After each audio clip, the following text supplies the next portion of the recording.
하나님은 위대하신 분이십니다. 탁월하신 분이십니다. 이 세상 누구와도 비교할 수 없습니다. 이 땅 위에 비견할 만한, 어깨에 견줄 만한 이 땅 위에 그런 존재가 없습니다.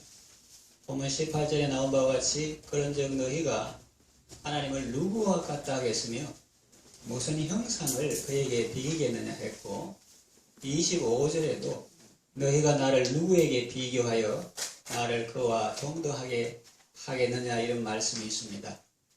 우리가 하나님이 어떤 분이신지 제대로 알 때 신앙생활을 잘 할 수 있습니다. 열방의 신은 우상이요 사람의 수공물입니다. 사람이 손으로 만든 것들입니다. 우상들은. 하나님은 참신이십니다. 리얼 갓입니다. 그의 사랑은 우리를 눈물 감동시키며 그의 능력은 오늘도 우리를 놀라게 합니다. 열왕들은 놀라고 손으로 입을 가립니다. 성경에 보면 교만하던 산헤립이 하룻밤에 18만 5천 군사 다 잃고 풀이 죽어 돌아가 신전에서 암살당합니다. 또 느부갓네살은 평일보다 7배나 뜨거운 풀무불 속에 사드락, 메삭, 아벳느고 세 사람을 결박하여 던졌는데 그 안에 결박되지 아니한 네 사람이 다니는 것을 보고 놀라서 자빠질 뻔했습니다. 그리고 지극히 높으신 하나님을 찬송합니다. 이 시간에는 오직 하나님만이 하실 수 있는 일을 살펴보면서 함께 은혜를 받고자 합니다. 어떤 존재도 흉내낼 수 없고 오직 하나님만이 하실 수 있는 일은 어떤 것일까요? 첫째로 장래사를 말하십니다. 성경에 보면 하나님께서 우상들에게 너희는 장래사를 말하며 후래사를 구할지니라 그렇게 말해도 앞으로 일어날 일에 대해서 말하는 우상들이 없거든요. 그러니까 하나님께서 너희는 과연할 것이다 이렇게 하시는 그런 내용도 나옵니다. 하나님은 장래에 일어날 일들을 알려주십니다. 하나님은 아브라함에게 내 후손이 애굽에 내려갈 것이며 400년 후에 나오리라 그렇게 말씀하셨습니다. 참 신기하죠.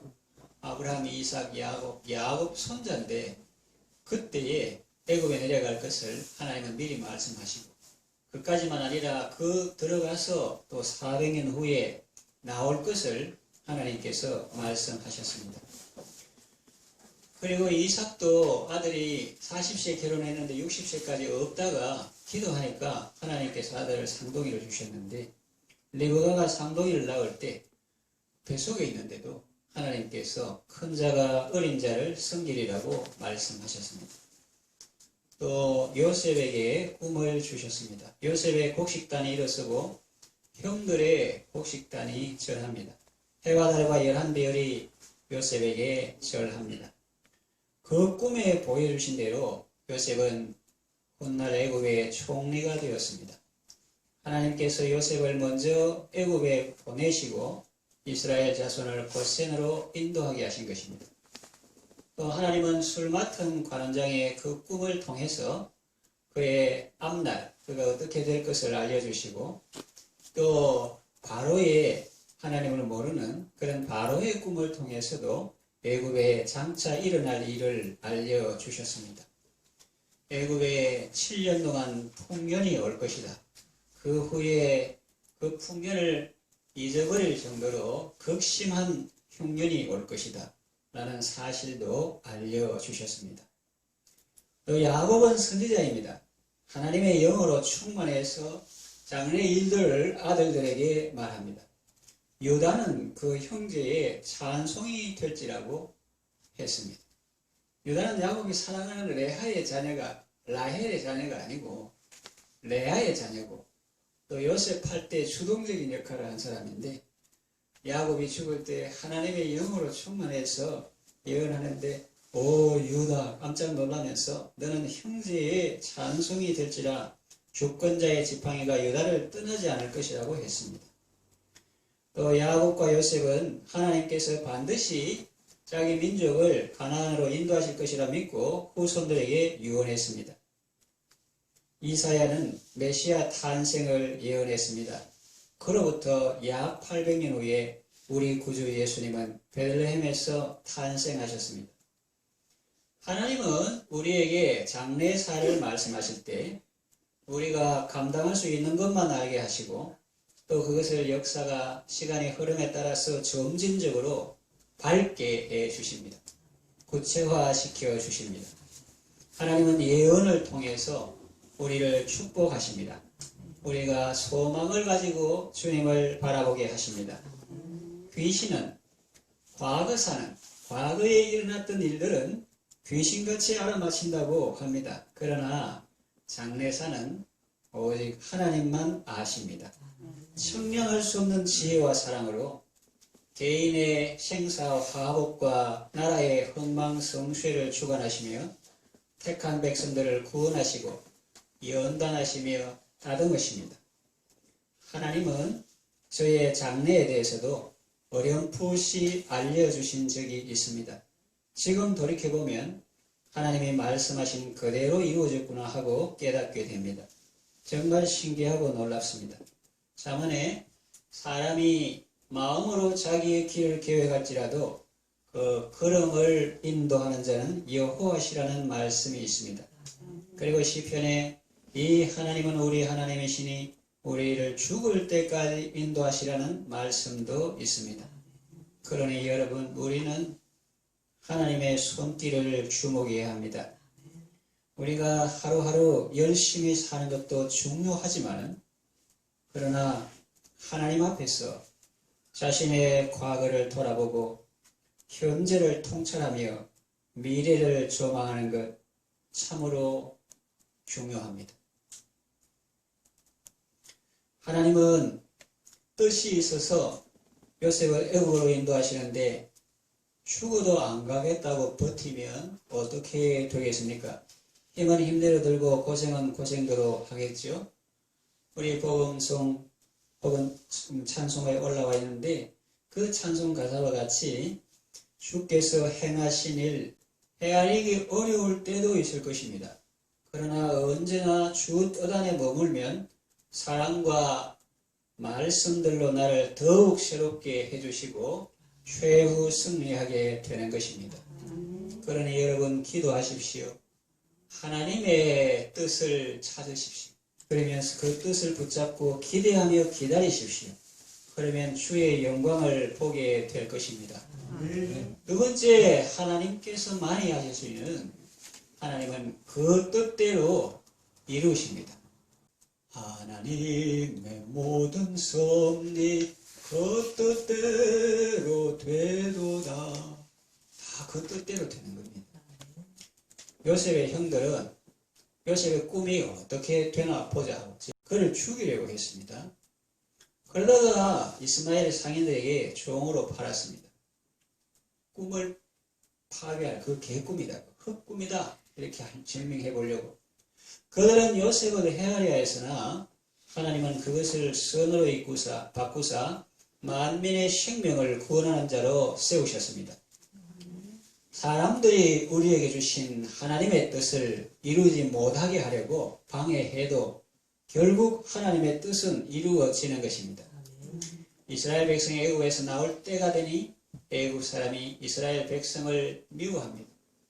요셉 당시에는 그 덕분에 대우를 잘 받았지만 이 세월이 지나갈수록 이제 애국 사람들이 이스라엘 백성을 미워합니다.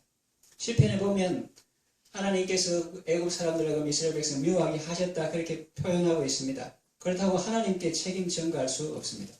하나님은 사람들의 악함도 선용하시는 분입니다. 그래서 계속 환영받았으면 계속 살았을 건데, 세상 애국에 살았을 건데 그 미워하게 하시니 이제 약속의 땅으로 가게 되는 것입니다. 아브라함에게 네 후손이 애굽에 내려갈 것이고 400년 후에 그 땅에서 나올 것이며 한 그 예언이 그대로 이루어진 것입니다. 또 하나님이 이스라엘 왕 아합을 심판하십니다.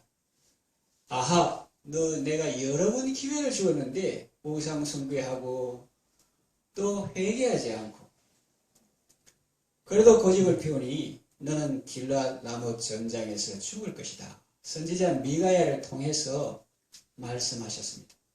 우리는 선지자 미가야를 통해서 천상의 어전회의를 보게 됩니다. 하나님께서 회의를 주재하십니다.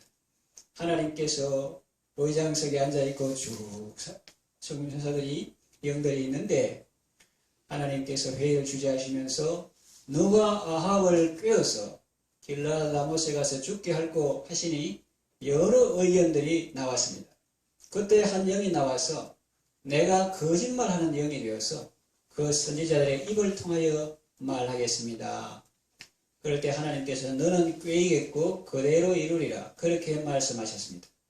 그럼 이쯤 되면 아합이 아이고 큰일 났다 하면서 회개하고 그 길르앗 전쟁에 안 가야 되는데 미워하고 옥에 가두어 버렸습니다. 거짓 선지자 수백 명들이 전부 다 한 이구동성으로 입은 다르지만 똑같은 목소리로 여출일구 또 한 입에서 나오는 것처럼 그렇게 올라가서 승리를 얻으소서 그렇게 거짓 선지자들이 의용 선지자들이 다 그렇게 응원했습니다. 아합은 거짓 선지자들의 말을 듣고 길르앗 라못 전쟁에 나갔습니다. 또 겁이 한쪽으로 났든지 안 죽으려고 왕복을 벗고 일반 군사용으로 변장하고 갑옷을 입었지만은 그러나 그 인생이 갑옷이 아니잖아요. 인생은 갑옷 설교와 같습니다. 쇠와 쇠 이거 전체로 쇠통으로 해놓으면 걷기가 아주 불편하잖아요. 그래서 쇠를 조각조각 내 그걸 이어붙인 그것을 솔기인데 적군의 어떤 사람이 우연히 화살을 쏘는데 그것이 아합의 갑옷 솔기에 맞았다. 인생은 갑옷같이 튼튼한 것이 아니고 갑옷 솔기와 같이 연약한 것입니다. 그리고 문학적인 표현은 우연히 쏘지만은 그는 하나님의 편에서는 필연으로 그렇게 된 것입니다. 그래서 갑옷 솔기에 화살을 맞아서 피를 많이 흘렸습니다. 싸움이 맹렬하여 전장에서 빠져나가려 해도 나갈 수가 없었습니다. 그래서 몸은 다쳤고 피는 흐르지만 계속 저녁 때까지 병거 바닥에 피가 흥건하게 보일 때까지 계속 싸우다가 그렇게 죽었습니다. 그래서 그 병거를 사마리아에서 씻었는데 걔들이 나봇의 피를 핥은 곳에서 이 나봇은 선한 사람인데 하나님의 말씀 지키려고 하다가 거짓 증인들 때문에 이세벨과 아합에게 죽임당한. 그래서 걔들이 나봇의 피를 핥은 곳에서 네 피도 핥으리라 그랬거든요. 예언을 했단 말이에요. 그런데 그대로 이루어졌습니다. 수백 명의 거짓 선지자들이 다 승리를 장담하고 또 아합 자신도 안 죽으려고 옷을 갈아입고 변장했지만 어떤 사람이 우연히 쏘는 화살이 갑옷 솔기에 박혀 그는 피를 많이 흘리고 죽었습니다. 선지자 엘리야를 통하여 말씀하시고 또 미가야를 통해서 하신 말씀대로 이루어진 것입니다. 사람이 아무리 권세가 있고 추종자들이 많고 장꾀를 부려도 하나님의 뜻을 이길 수는 없습니다. 우리가 짚고 넘어가야 할 것은 하나님의 뜻은 사람을 죽이는 것이 아닙니다. 물론 하나님은 악인을 여러 번 권면하시고 말씀하시고 그래도 악인이 고집스럽게 길을 돌이키지 않으면 악인을 물론 심판하시지요. 그러나 그 악인이라도 회개하면 주께서 긍휼히 여기시고 건져 주십니다. 하나님의 뜻은 성경에 나와 있습니다. 하나님은 악인이 죽는 것을 원치 않고 그 악에서 돌이켜 사는 것을 기뻐하십니다. 하나님이 독생자를 세상에 보내신 것도 사람들이 멸망치 않고 영생을 얻게 하기 위해서입니다. 예수 그리스도를 통해서 지혜롭고 복된 삶을 살아가시기를 바랍니다. 세 번째, 개인에 대해서도 잘 아십니다. 시편 139편에 놀라운 사실이 나옵니다.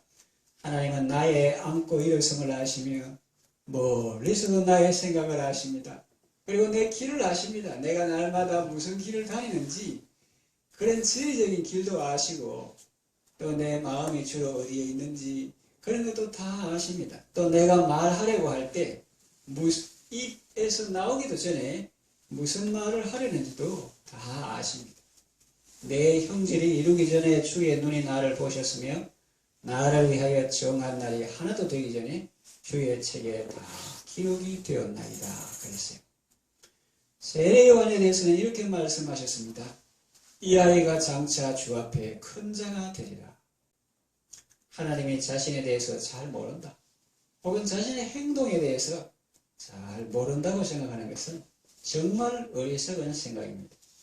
악인들은 그렇게 생각하고 행동합니다. 시편에 나온 바와 같이 하나님이 어찌 알랴? 지극히 높은 자에게 지식이 있으려야 하도다. 그럽니다. 그러나 하나님은 어떤 분이십니까? 이스라엘 백성이 애굽에서 고역에 시달릴 때 하나님은 인간적인 표현으로 우리와 얼마나 함께 하신가 나타내셨는데 내가 그들의 부르짖는 소리를 듣고 그 고통을 보고 현장에 내려오셔서 구원하시고 가나안으로 데려가시는 그런 분이십니다. 우리에게도 마찬가지입니다. 하나님은 우리가 부르짖을 때 귀를 기울여서 들으시고 또 우리의 현장에서 우리와 함께 하시며 또 다 보시고 성경에 나온 바와 같이 눈을 지으시니가 보지 아니하시랴 귀를 지으시니가 듣지 아니하시랴 다 보고 다 듣고 계시고 우리의 고통의 현장에 풀무불 속이나 사자굴 속 같은 그런 데서도 주님은 함께 하시며 우리를 구원하시며 또 영화롭게 하시는 것입니다.